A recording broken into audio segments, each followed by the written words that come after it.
नमस्कार, capital TV देख रहे हैं आप। मैं हूं आपके साथ पूजा। उमेश पाल हत्याकांड से जुड़ी हुई अब तक की सबसे बड़ी खबर आपको बता दें, मिट्टी में मिला दिया गया है अतीक का बेटा असद और शूटर गुलाम को यूपी एसटीएफ ने एनकाउंटर में ढेर कर दिया है। तो वहीं एक और बड़ी खबर सामने आ रही है, अतीक को 7 दिन की पुलिस रिमांड में भेज दिया गया है।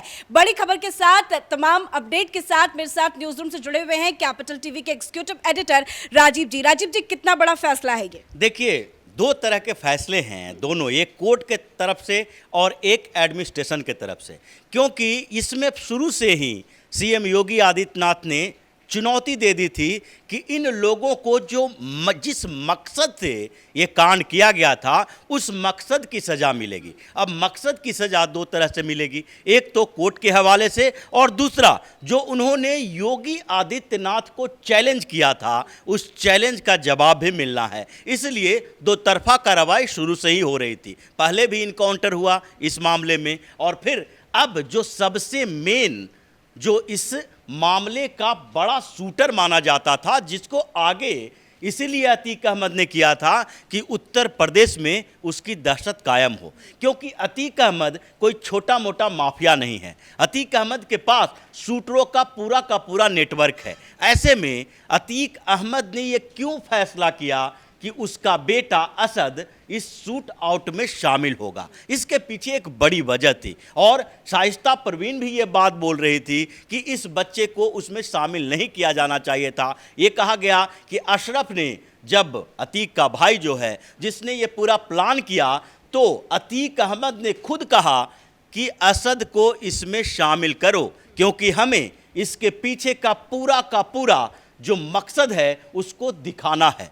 अब ये तो इन लोगों को भी पता था कि जिस जगह पर हम हत्या करने जा रहे हैं वहाँ सीसीटीवी कैमरे लगे हैं, क्योंकि कोई भी बिना रेकी किए हुए इतना बड़ा शूट आउट प्लान नहीं कर सकता। इसके लिए पूरी प्लानिंग होती है, वो कहाँ जाता है, कहाँ रहता है, किस रूट से जाता है, कितने बजे जाता है, क्योंकि उमेश पाल को भी गनर मिला हुआ था और इन लोगों ने बम, बंदूक और सारे प्लानिंग के साथ वहां पर गया था। तो इनका मकसद सिर्फ उमेश पाल की हत्या करना नहीं था, बल्कि उमेश पाल के साथ साथ उत्तर प्रदेश में सीएम योगी आदित्यनाथ को चुनौती देना था कि हम अब भी उसी तरीके से माफिया राज चलाएंगे जैसे पहले चलाते थे, और मेरा बेटा इसमें शामिल है, इसलिए जो करना है आप कर लो।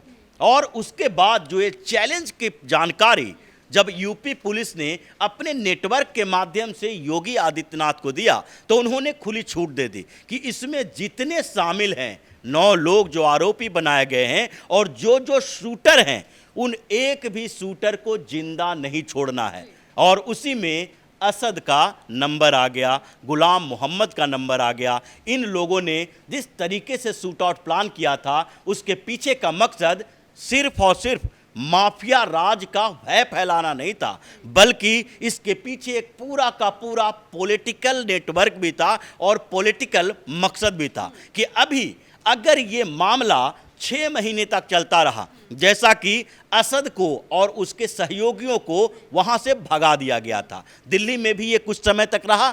दिल्ली में दिल्ली पुलिस और फिर उत्तर प्रदेश की पुलिस के जो इन्वेस्टिगेटिव डिपार्टमेंट है, उन लोगों ने ये जानकारी दी थी कि वो भाग रहा है, और इसके पीछे का पूरा प्लानिंग यही था कि मर्डर करो और सारे के सारे लोगों को अंडरग्राउंड कर दो, चाहे नेपाल ही क्यों न भेजना पड़े, ताकि अगर धीरे धीरे ये मीडिया में खबरें आती रहेगी, चलती रहेगी, तो 2024 तक उत्तर प्रदेश में ये मामला चलाते रहना है, जिसका बैकअप हमें विपक्षी पार्टी यानी अखिलेश यादव, मायावती की पार्टियों से मिलेगी। ये बार बार विधानसभा से लेकर सड़क तक ये मामला उठाते रहेंगे कि उत्तर प्रदेश में अब माफियाओं का राज हो गया है, अब लॉ एंड ऑर्डर का सिचुएशन खराब हो गया है, जिसके वजह से उत्तर प्रदेश में योगी आदित्यनाथ की सरकार बनी। क्योंकि लोगों को सबसे ज़्यादा सुकून भाजपा की सरकार और योगी को सीएम बनाने से यही है कि उत्तर प्रदेश जो सबसे ज़्यादा कुख्यात विख्यात हुआ करता था इस मामले के लिए कि वहाँ पर अलग अलग इलाकों में अलग अलग माफियाओं का राज चलता है, पुलिस का राज नहीं है, सरकार का राज नहीं है। उस छवि को सुधारने की कोशिश योगी आदित्यनाथ ने की उसमें कामयाबी। आज पुलिस ने अपने बयान में ये कहा कि हमने जिंदा पकड़ने की खूब कोशिश की, लेकिन पहले गोली वहां से चलाई गई। असद और गुलाम ने पहले फायरिंग की और ताबड़तोड़ 40 फायरिंग की खबरें सामने आ रही है कि 40 बार फायरिंग की गई। उसके बाद पुलिस ने फाइनली अतीक के बेटे असद और गुलाम का एनकाउंटर कर दिया। लेकिन सबसे बड़ी बात कि बताया जा रहा है कि काफी संख्या में हथियार जब्त किए गए हैं। देखिए, विदेशी हथियार इनके पास है, 47 है इसके पास, विदेशी पिस्टन है। तो ये सारे के सारे हथियार अगर किसी के पास है, इतने खतरनाक हथियार, तो पुलिस के साथ अगर उसकी मुठभेड़ होती है, इनकाउंटर होता है, तो पुलिस पहले क्या करती थी और अब क्या करती है, उसमें अंतर हो गया है।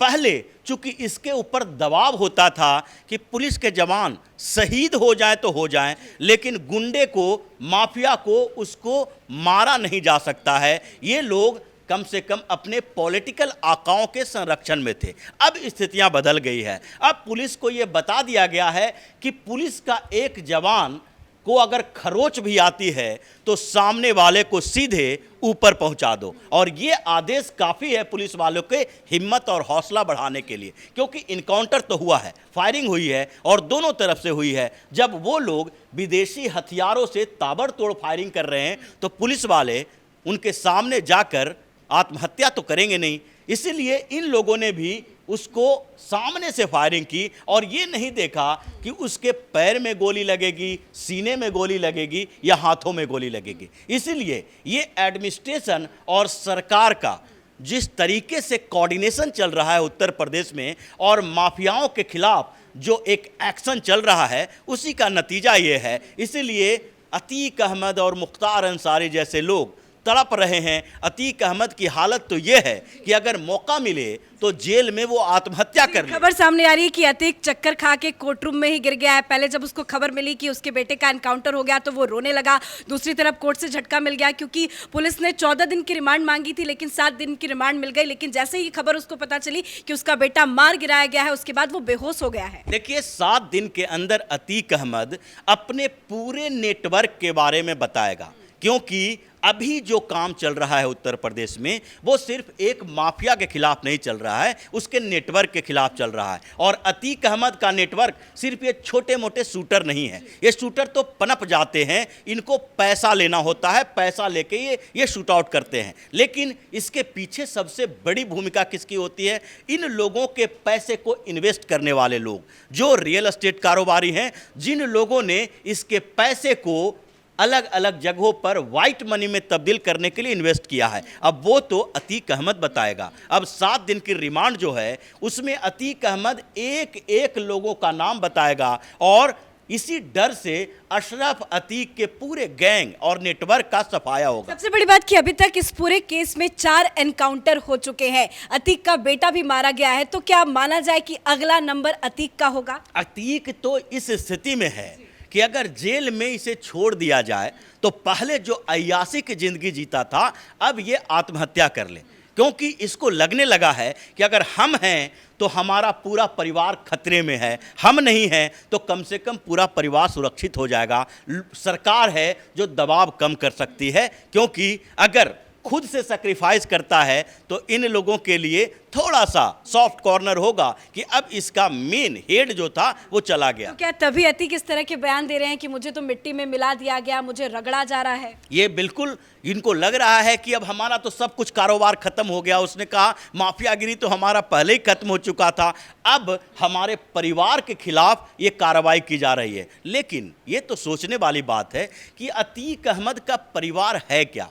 अतीक अहमद का परिवार, जिसकी पत्नी, बहन, जिसके भाई, सबके सब माफिया हैं, मास्टरमाइंड हैं, प्लानिंग करते हैं, बाहर रह के ये पूरा का पूरा नेटवर्क चलाते हैं, उसमें से क्या उसके परिवार के किसी एक सदस्य को भी ये कहा जा सकता है कि वो सामान्य ज़िंदगी जीने वाला है जिसको परेशान किया जा रहा है? अतीक का 5 बेटा और 5 बेटों में से एक को भी ये नहीं कहा जा सकता कि ये सामान्य ज़िंदगी जी रहा है। ये पढ़ाई लिखाई करके कोई नौकरी कर रहा है, अपना कारोबार कर रहा है। जिसका पूरा का पूरा परिवार चारों तरफ से भाई बहन बेटा भतीजा ये सब के सब माफिया में ही हैं, माफियागिरी में ही हैं। तो इनके पूरे परिवार को खत्म करना भी जरूरी है और इसलिए ये कार्रवाई इसके पूरे परिवार के खिलाफ हो रही है। बहुत बहुत धन्यवाद जानकारी के लिए। तो अतीक की आंखों के ही सामने उसके परिवार को खत्म किया जा रहा है। आज अतीक को बहुत बड़ा झटका लगा है। पहला झटका कोर्ट की तरफ से लगा। उमेश पाल हत्याकांड के मामले में आज अतीक की प्रयागराज के सीजेएम कोर्ट में पेशी हुई, जहां पे पुलिस की तरफ से 14 दिन की रिमांड की मांग की गई थी, जिसपे पुलिस को 7 दिन की रिमांड मिली है। मतलब इन 7 दिनों में अतीक से पूछताछ की जाएगी और हो सकता है कि सीन को रिक्रिएट भी किया जाए। तो वही सबसे बड़ी खबर आज की यह है कि अतीक के बेटे असद और उमेश पाल हत्याकांड का आरोपी शूटर गुलाम को यूपी एसटीएफ की टीम ने एनकाउंटर में ढेर कर दिया है। यह एनकाउंटर झांसी में हुआ है। इस बड़ी खबर में मेरे साथ फिलहाल इतना ही। कैमरा पर्सन रवि के साथ मैं पूजा, कैपिटल टीवी।